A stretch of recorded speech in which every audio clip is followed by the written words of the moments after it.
నేత ఉన్నారు. రవీందర్ రెడ్డి గారు నమస్తే భరత్ భాయ్. నమస్తే. బీసీ సంఘ నేతలందరూ కూడా ఉన్నారు. మీరేం చెప్తారు? ఇప్పుడు లాస్ట్ టైం 23% రిజర్వేషన్లు మాత్రమే అమలైంది. 56% పాపులేషన్ బీసీ ఉంది, ముస్లిం బీసీలతో కలిపితే మొన్నటి లెక్క ప్రకారం. సో ఎట్లా జరగాలంటారు ఇప్పుడు ఎలక్షన్? అయితే ఇక్కడ ఈ రాజకీయ పార్టీలు ఓట్ల కొరకు కులాల జపాలు చేస్తున్నాయి. ఈ కులాల జపాలలో వాళ్ళ నేపథ్యం ఏంటంటే కొన్ని కులాలను జపం చేసి ఓట్ల కొరకు ఏదో ప్రయత్నాలు చేస్తున్నట్టు కపట ప్రేమలు ఒల్లిస్తున్నాయి. కానీ నేను బీసీ నాయకులకు ఒక డిమాండ్ చేస్తున్నా, డిమాండ్ చేయమని చెప్తున్నా బీసీ నాయకులకు. ఏమనంటే ఏదైనా రిజర్వేషన్లు గ్రామ పంచాయతీలో 42% అనేది కాదు, 42% ఇవ్వడం మాకేం అభ్యంతరం లేదు. కానీ వాళ్ళు ఒక ముఖ్యమంత్రికి అడగండి. ఇప్పుడు ఒక ముఖ్యమంత్రికి, ఒక మంత్రులకు, తర్వాత ఒక ప్రధానమంత్రికి మాకు ఆ స్థానం కావాలని కోరుకోవాలి. ఎందుకంటే కేవలం సర్పంచులు స్థానిక సంస్థలలో 42%, 50% వస్తే రాజ్యం వచ్చినట్టు కాదు వాళ్ళకు. అయితే వాళ్ళు ఇప్పుడు సోదరులు మాట్లాడింది నేను విన్నా, బీసీ సోదరులు వాళ్ళు అన్న మాటలో కొంత వాస్తవం ఉంది. ఎందుకంటే కొన్ని వర్గాలు మాత్రమే బ్యాంకులలో లోన్లు తీసుకున్నా, బ్యాంకులకు ఎగవేసినా అనే మాట మాట్లాడుతున్నారు. అది నిజమే, ఎందుకంటే అవకాశాలు వాళ్ళకే వచ్చినాయి. నేను అందుకే ఏమంటున్నంటే ఒక వల్లభరెడ్డి రవీందర్ రెడ్డిగా, ఒక ఈబీసీ అధ్యక్షునిగా నేనేమంటున్నంటే మీరు పప్పుల బెల్లాలకు పుట్నాలకు ఆటపడకండి, మీరు రాజ్యం కావాలి, రాజ్యాధికారం. కానీ ఇప్పుడు రాజ్యం అంటే మోడీ బీసీ ఉన్నాడు ప్రధానమంత్రి, అయితే మొత్తం బీసీలకు న్యాయం జరిగిందా? రైట్, మీరు అన్నది కూడా వాస్తవం. మోడీ ప్రధానమంత్రి బీసీ ఉన్నాడు, లేకపోతే ఇంకో రాష్ట్రంలో కర్ణాటకలో సిద్ధరామయ్య బీసీ సీఎం ఉన్నాడు, అక్కడ ఉన్న బీసీలకు న్యాయం జరగదు కదా. 42% ఇంప్లిమెంట్ అయితేనే, పొలిటికల్ గా ఇంప్లిమెంట్ అయితేనే సర్పంచులు, వార్డు మెంబర్లు, ఎంపీటీసీలు, జెడ్పీటీసీలు బీసీలు అయితేనే బీసీల అప్లిఫ్ట్మెంట్ జరుగుతుంది కదా. భరత్ గారు మీరు ఒక మాట వినండి. మోడీ ప్రధాని అంటే విశిష్టంగా, విలక్షణంగా, వాస్తవంగా అన్ని వర్గాలను కలుపుకొని అతని యొక్క పరిపాలన ఉంది, దాంట్లో సందేహం లేదు. రెండవది, మనం ఎప్పటి నుంచో చూస్తున్నాం, అందరికీ అన్ని వర్గాలకు ప్రాధాన్యత ఇస్తున్నాడు, మనం తప్పుపట్టడానికి లేదు.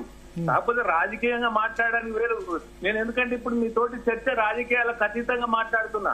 అయితే ఇంకొక మాట మీతోటి ఏకీభవిస్తున్నా, ఏంటంటే బీసీల ముఖ్యమంత్రి అయినంత మాత్రాన బీసీలకు ఒరుగుతుందా అనేది నిజమే. ఎందుకంటే వాళ్ళలో చిత్తశుద్ధి ఉండాలి. వీడు బీహార్ లో ఎప్పటి నుంచో బీసీలు ఉన్నారు, కానీ చిత్తశుద్ధి లేదు, అందుకే అభివృద్ధి లేదు. అయితే బీసీ అయినా, ఓసీ అయినా, ఏ కులం వ్యక్తి అయినా అతనికి పరిపాలన దక్షత ఉండాలి, చిత్తశుద్ధి ఉండాలి, అతనికి ప్రజల పట్ల అవగాహన ఉండాలి, ఆలోచన ఉండాలి, పట్టుదల ఉండాలి, సంకల్పంతో పనిచేసే శక్తి యుక్తున్నటువంటి ముఖ్యమంత్రులు కావాలి. అయితే నేనేమంటున్నంటే ఇక్కడ తెలంగాణ రాజ్యంలో, తెలంగాణ రాష్ట్రంలో గాని, ఆంధ్రప్రదేశ్ లో గాని, ఎక్కడ గాని ఈ భారతదేశం వల్ల బీసీలు అవునన్నా కాదన్నా 50% ఉన్నమాట వాస్తవం. సరే, దాన్ని అందరూ పరిగణలోకి తీసుకున్నాయి. అప్పటి నుంచి ఇప్పటి వరకు అయిన జనాభా లెక్కలు గాని, కమిషన్లు గాని అవి అన్ని పరిగణలోకి తీసుకున్న మాట వాస్తవం. అయితే వాళ్ళు జనాభా ప్రకారంగా కోరుతున్నారు, మా జనాభా ఎంత ఉంటే అంత కావాలని కోరుతున్నారు. కానీ నేనేమంటున్నా అంటే జనాభా ఎంత ఉంటే అంత రిజర్వేషన్లు రావు. ఎందుకంటే ఆ రిజర్వేషన్లు అనేది జనాభా నిష్పత్తిలో రిజర్వేషన్లు రాజ్యాంగం ఒప్పుకోదు. కాకపోతే ఏంటంటే బీసీలు అనగదొక్కబడుతున్నారు, జనాభా ఉన్నప్పటికీ కూడా వాళ్ళు నిరాదరణకు, నిర్లక్ష్యానికి గురి చేస్తున్నారు, ఆధిపత్యం, అగ్రకులాలు ఎత్తేస్తున్న మాట వాస్తవం అనేది నేను కూడా ఏకీభవిస్తున్నా. ఎందుకంటే నేను కూడా ఏమంటున్నా అంటే అందుకనే మీరు ముఖ్యమంత్రి కావాలనుకోండి, తెలంగాణ రాష్ట్రంలో మీరు మంత్రులు కావాలనుకోండి. తెలంగాణ రాష్ట్రంలో ఇప్పుడు ఇదివరకు మీకు తెలుసు ముఖ్యమంత్రి పదవి మరి సాక్రిఫైస్ చేసిన సిద్ధమా? రెడ్డిస్ ముఖ్యమంత్రి, రెడ్డిలు ముఖ్యమంత్రి పదవి బీసీలకు ఇచ్చిన సిద్ధమా? తప్పకుండా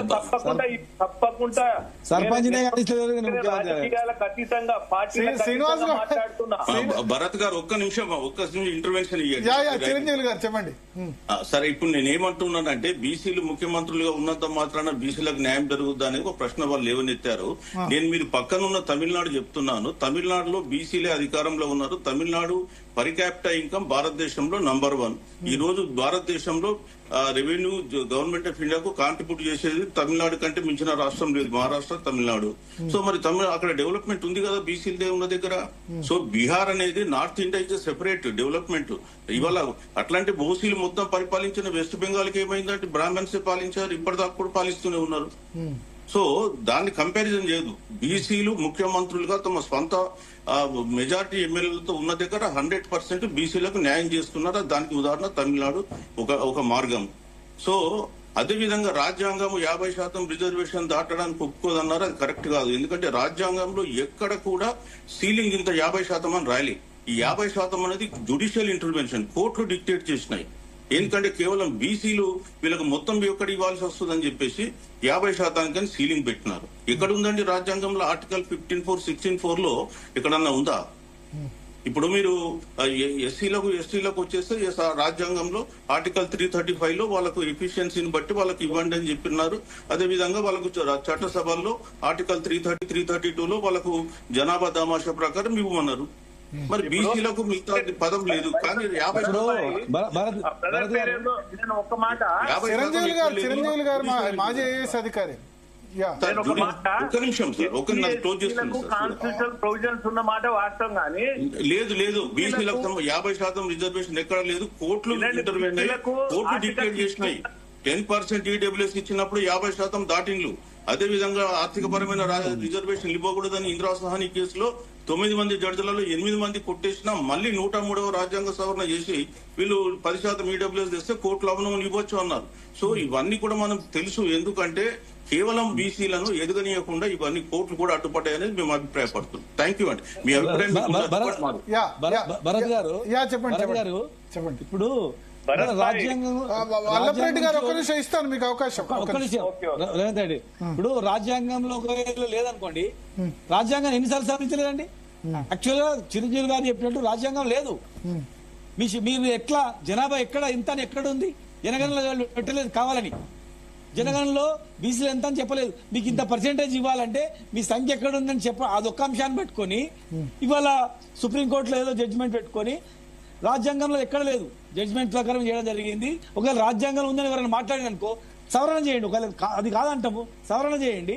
మీరు సక్సెస్ఫుల్ అయినటువంటి ముఖ్యమంత్రులను కానీ సక్సెస్ఫుల్ అయినటువంటి రాష్ట్రాలను కానీ పరిగణ తీసుకోరు, ఫెయిల్యూర్ చూపిస్తారు.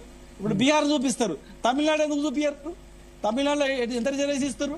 తమిళనాడులో కేంద్రం నుంచి ఒకవేళ బీసీలకు అన్యాయం జరిగి కానీ ఇప్పుడు నేను ఒక వాదన కౌంటర్ చేస్తా. ఇప్పుడు బీసీలు ఉన్న చోట రిజర్వేషన్ ఇవ్వలేదు, బట్ తమిళనాడులో రిజర్వేషన్లు ఇచ్చింది జయలలిత. 69% చేసింది ఒక బ్రాహ్మణ మహిళ, అగ్రవర్ణ మహిళ. బీసీలు ఇవ్వలే రిజర్వేషన్. అప్పుడు కూడా ఉన్న చోట నేను చెప్తున్నా. హైయెస్ట్ ఇప్పుడు ములాయం సింగ్ యాదవ్ లేకపోతే వాళ్ళు ఇవ్వలేకపోయినారు. అక్కడ అన్ని సంవత్సరాలు ఉన్న యూపీలో బెనిఫిట్ చేయలేకపోయినారు. 100% కరెక్ట్. మీరు చెప్పింది 90% మంది బీసీల ఎమ్మెల్యేలు ఆమె ముందుకొచ్చేసింది. తర్వాత వచ్చిన వాళ్ళు కూడా కంటిన్యూ చేస్తా ఉన్నారు. 90% ఎమ్మెల్యేలు బీసీలు. ఇప్పుడు కూడా చూడండి 234లో దాదాపు 225 మంది, టోటల్ 25 మంది వెనుకబడిన వర్గాల వాళ్ళ ఎమ్మెల్యేలు కానీ. మీరు మొన్న స్టడీ టూర్ కూడా వెళ్ళొచ్చారు. డిఎంకే మోడల్ అధ్యయనం చేస్తామని వెళ్ళొచ్చినాం.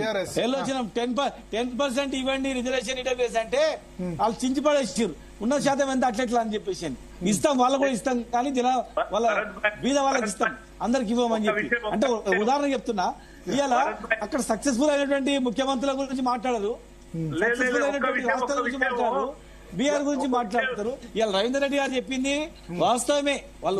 వారు ఏంది, వాడు ఓసీ అయినా కూడా రవీంద్ర రెడ్డి లాంటి వాళ్ళు చాలా మంది అలా బీసీలకు అన్యాయం జరిగింది, అడగని పోయి మంత్రి పదవులు అడగని హైయెస్ట్ గా ఒక కులానికి ఒకటి ఉంటే ఇంకో కులానికి ఇయ్యరు.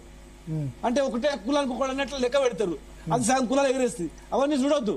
మొత్తం బీసీలలో అన్ని వర్గాలు ప్రాతినిధ్యం అయ్యేటట్లు 60% ఉండాలి. అక్కడ ముఖ్యమంత్రి ఉన్నాడు, ఒక డిప్యూటీ సీఎం ఇవ్వమని చెప్పండి.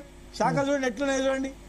ఎవరికైనా తీసేయాలంటే వాళ్ళ మీద అవినీతి ముద్ర వేస్తారు, లేకపోతే పబ్లిసిటీ చేస్తారు, రకరకాలుగా వేధింపులు.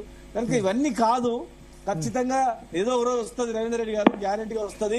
ఇట్లా అల్చివేస్తూ అవమానపరుస్తూ ఇట్లా మేనేజ్ చేస్తే ఎక్కువ రోజులు జరగదు. దేశవ్యాప్తం కూడా ఇప్పుడు వస్తుంది, దేశవ్యాప్తం కూడా చర్చలు వచ్చి వస్తుంది. గ్యారెంటీగా యా, జరుగుతుంది. మీరు చెప్పండి అందరూ చెప్పండి రవీందర్ రెడ్డి గారు. ఒక విషయం ఏంటంటే భారతదేశం వల్ల తమిళనాడు అనేది ఒక ప్రత్యేకంగా అయినటువంటి రాష్ట్రం. ఎందుకు అంటుందంటే అక్కడ 89% బీసీలే ఉంటారు. అంటే ఆల్మోస్ట్ ఆల్ 90% బీసీ జనాభా తమిళనాడు రాష్ట్రంలో ఉంది.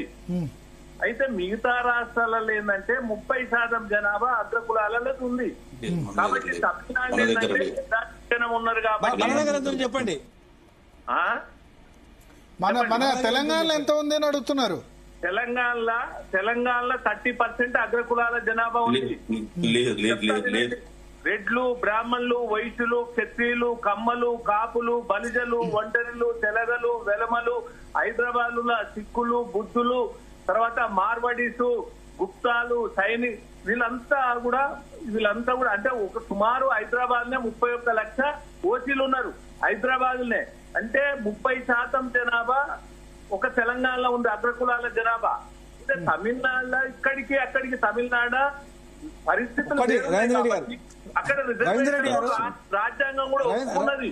అయితే ఇక్కడ ఒక్క మాట భరత్ గారు నన్ను మాట్లాడియండి బ్రదర్, నన్ను మాట్లాడియండి. రవీందర్ రెడ్డి గారు ఇచ్చిన తర్వాత మీకు అవకాశం ఇస్తాను. ఎస్ రవీందర్ రెడ్డి గారు చెప్పండి. ఏం చెప్పదలుచుకున్నంటే ఇక్కడ అర్థం చేసుకోవాల్సింది ఏంటంటే వారు ఏమన్నారంటే రిజర్వేషన్లు రాజ్యాంగంలో బీసీలకు హక్కుగా ఉన్నాయనంటే బీసీలకు హక్కుగా ఎట్లా ఉన్నాయంటే ఆర్టికల్ 16 లో ఏమన్నారంటే ఫలితం పొందని ప్రయోజనం అందని వర్గానికి రిజర్వేషన్ ఫలితాలు అందియమన్నాడు. దాని అర్థం ఏంటంటే ఒకే కులము నిరంతరము అనునిత్యము ఏకకాలంలో ఎప్పుడూ పొందడానికి రిజర్వేషన్లు వీల్లేదు. కాబట్టి ఏంటంటే రిజర్వేషన్ల ప్రక్రియ జరగాల్సింది ఏంటంటే నిజమైన బీసీలకు వాళ్ళను పరిగణించి నిజమైన బీసీలను గణనీయం చేసి ఆ లెక్కలు తేల్చాలి. అది శాస్త్రీయంగా తేల్చాల్సినటువంటి నిజమైన బీసీలు అంటే అంటే నేను ఏమంటున్నంటే ఎవరైతే ఒకసారి నిజమైన బీసీలు అవైతే బీసీలు అట్లా ఉండదు. నిజమైన బీసీలు అంటే నేను అనేది ఏంటంటే నిరంతరం ఒకే పదవి అనుభవించినటువంటి వ్యక్తులు ఒక ఐఏఎస్ అయినా ఒక ఐపీఎస్ అయినా ఒక ఐఏఎస్ అయినా ఒక మంత్రి అయినా ఇంకొక ముఖ్యమంత్రి అయినా ఎవరైనా కానీ ఒకే కుటుంబం నిరంతరం ఒకే వర్గం ఒకే కులం నిరంతరం పొందడానికి వీల్లేదు. అది ఆ కులంలో ఉన్నటువంటి అట్టడుగు వర్గాలకు అందరికీ లబ్ధి చేకూర్చాలి. అది రాజ్యాంగం. అయితే మీరు ఎస్సీ ఎస్టీ కాన్స్టిట్యూషన్ వేరుంది.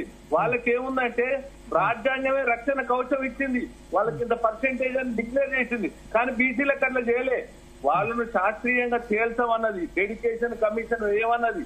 వేసిన తర్వాత ఆ నిఘంటు వచ్చిన తర్వాత దాన్ని బట్టి రిజర్వేషన్లు డిక్లేర్ చేయమన్నది. అందుకనే ఇక్కడ ఏమైందంటే మన తెలంగాణలో కూడా 42-50 అనేది ముఖ్యంగా అది పక్కకు పెడితే వీళ్ళు బీసీలు రిజర్వేషన్లు మాకు కావాలని కోరడం వల్ల తప్పలేదు. కానీ నేను ఏమంటున్నంటే స్థానిక సంస్థలల్లో మీకు తెలుసు వాళ్లకు బిల్లులు రాకపోతే కాంట్రాక్టర్లు ఏం చేసిర్రు గత ప్రభుత్వాన్ని ఏం చేసిర్రు, తర్వాత ఇప్పుడు ప్రభుత్వం వల్ల కూడా అనేక మంది కాంట్రాక్టర్ సర్పంచులు బిల్లులు రాక అనేక అవస్థలు పడుతున్నారు. స్థానిక సంస్థలల్లో వచ్చినంత మాత్రాన కాదు బీసీలకు రాజ్యం వచ్చినట్టు కాదు నేను చెప్పేది. రాష్ట్రంలో రాజ్యాధికారానికి మీరు ఆ వైపు ప్రయాణం చేయండి. ఈ పప్పుల పుట్టాలకు మీరు ఆశపడడం కాదు. అసలు రాజ్య స్థాపన ఎట్లా చేయాలో అట్లా చేయమని అంటున్నా నేను. ఇప్పుడు దానికి ఒక మూల కారణం ఉంది వాళ్ళకు. అంటే ఇప్పుడు జెడ్పీటీసీ ఎలక్షన్ లో కూడా వాళ్ళకు ఏం మామూలుగా రొటేషన్ సిస్టమ్ వల్ల ఉంది కదా. ఒక బీసీ ఒకసారి ఒకరికి అట్లనే మీరు మంత్రులు అడగండి, ముఖ్యమంత్రులు అడగండి, ఎంపీలు అడగండి, జెడ్పీ చైర్మన్లు అడగండి, ఆ సిస్టమ్ ఫాలో కాండి. ఒక స్థానిక సంస్థలనే ఎందుకు అడుగుతున్నారు అంటున్నా నేను. అన్ని అడగండి.